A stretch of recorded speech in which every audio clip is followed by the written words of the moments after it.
Right. The only thought is, if whoever are already, grown up and other people, they may not adopt, but if you can sow the seeds right at the beginning, probably they will make it a part of their lifestyle, and then you don't need to teach it separately, or you don't even need to have a meditation room separately.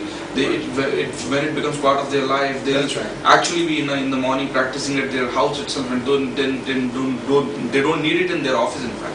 Right. Well, yeah, and again, I can only tell you how these things have sort of filtered in American life in a tremendous variety of ways. So I don't think there's any one way. But if people think the teachings are relics of the past and not relevant to their lives, they won't find time for them. They won't bring the wisdom into their lives, and that's up to the people of India to make the teachings relevant, to convince people that they're relevant and they have practical value. And maybe the scientific research we've done in the West can be of help in that regard. There's been a tremendous amount of research that is in the language of science, not the language of religion. And I mean, I understand it, because when I was young, I rejected all of the past of my society. We wanted everything new. Mm-hmm. We just thought anything old was useless. And that's what they need. That's one of the reasons we turned to India. Meanwhile, Indians are doing the same thing and turning to the West. But what we have to offer is going to leave you empty inside. If we had turned to the East and only looked at the swamis and gave up on material life, we would have become a nation of sannyasis, and we would be uncomfortable and poor. But we didn't. We integrated it into our lives. And to their credit, the sannyasis who came, the Swami said, look, I'm a renunciate. You don't have to renounce. You can live a good life. Go get an education and get, a good job. Basically, the karma yoga that Vivekananda taught. Yeah. So who is one of the biggest influencer from Indian society to the West, based on your research? The three most important gurus, in my mind. There were many, many, many. But the three that had the biggest impact on the West were Vivekananda. Mm-hmm. You will put him first, right? Yes. I'm not going to rank these three, but in time sequence, it was Vivekananda, and his legacy continues because of the teaching institutions that he left behind and the books. Mm-hmm. Then Paramahansa Yogananda, who set up a whole series of centers and everything, and moved to America and lived in America the last 32 years of his life, and wrote the autobiography of a yogi, which is one of the most important books in this regard. And then Maharishi Mahesh Yogi, who the Beatles made him world famous, and he systematized his meditation practice to make it amenable to scientific inquiry, and that had a huge impact. So I count those three as, and I have to be careful, because when I say that, people think I'm diminishing their guru. Yeah, I'm not saying one was good and the others are not as good. I'm saying they had the biggest impact. And that's hard to argue. We still find a big contrast within even the American society, because even if we talk of 20 million people doing yoga and 40 million people doing meditation, looking at the Indian population, it's still not a bigger number. Maybe much more than that. In India are already practicing it, and they follow that lifestyle. Only because India is so big, we don't get to see those people. So my point is, this contrast is still existing in India, but what we see as the dominating factor is all those people who are living that lavish lifestyle with all the money they have. So till the time that becomes a symbol of good lifestyle, we are not able to change it, even in America, even in India. How to?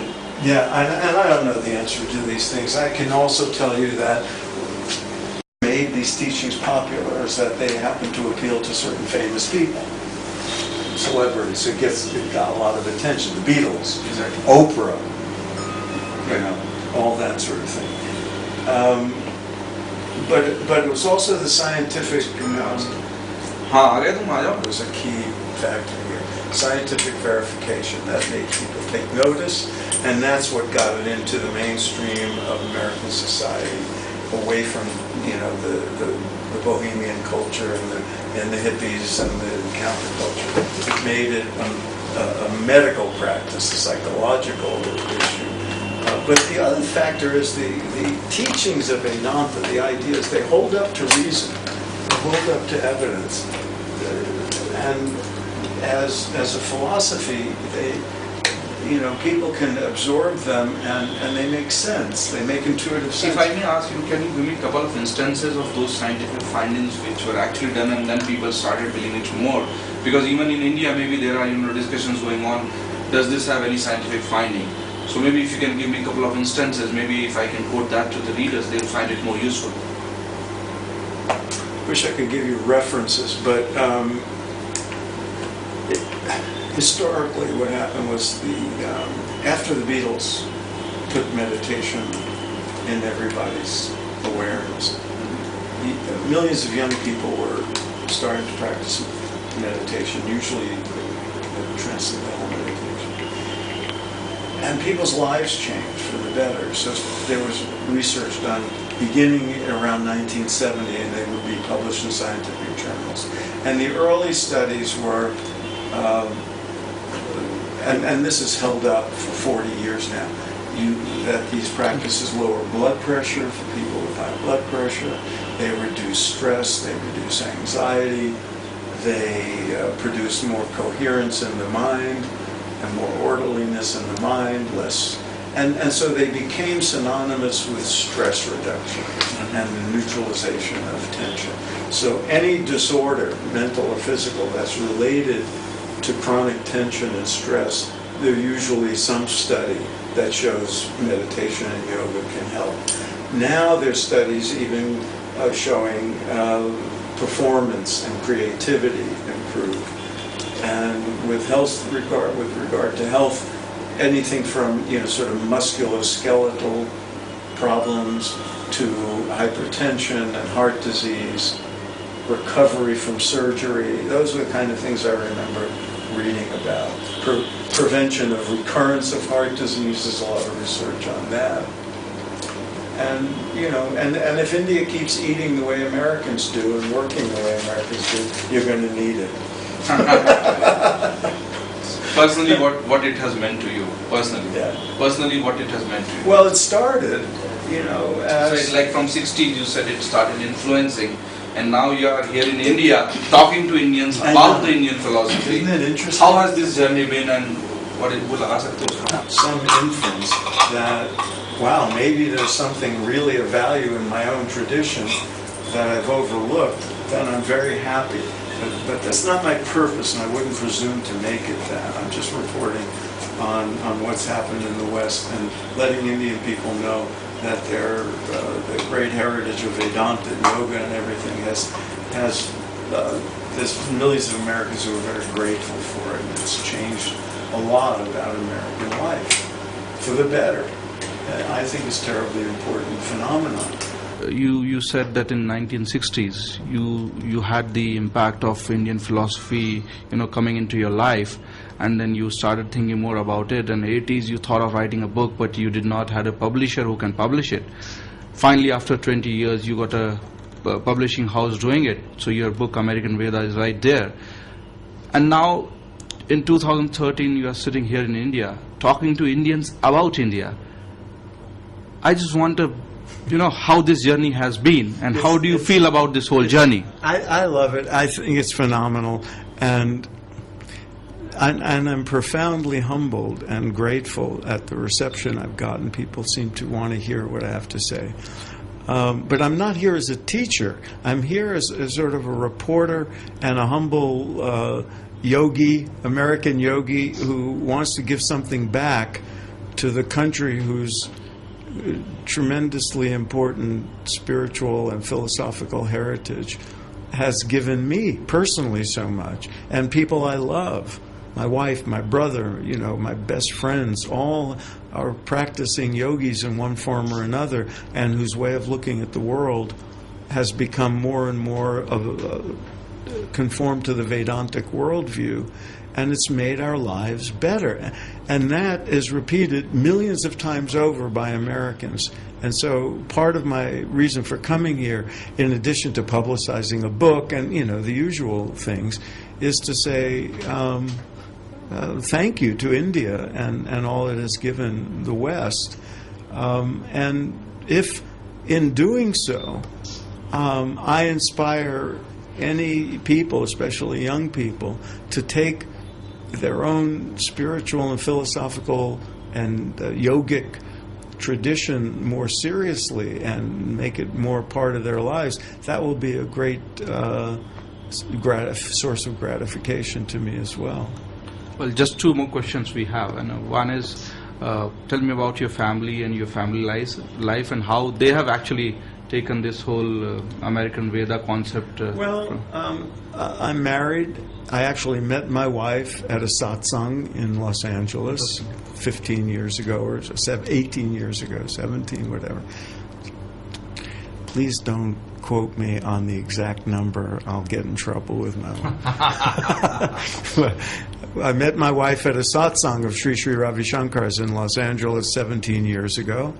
She and I both had been practicing Maharishi Mahesh Yogi's Transcendental Meditation for years before that. My brother also became a teacher of Maharishi's after I did. My parents are long gone. They never got into any of this. We don't have children. But some of our extended families are interested in it. And most of my friends and my closest acquaintances I know from the world of spirituality and yoga and Vedanta and so forth in various forms over the course of 45 years. So I'm very American. I love baseball and I love American movies, and I'm an American guy, but like millions of other people, I've tried to integrate yogic teachings, Ayurvedic teachings, Vedantic ideas and principles and values into the American lifestyle. And that's an ongoing challenge for many of us, because we're not moving to India.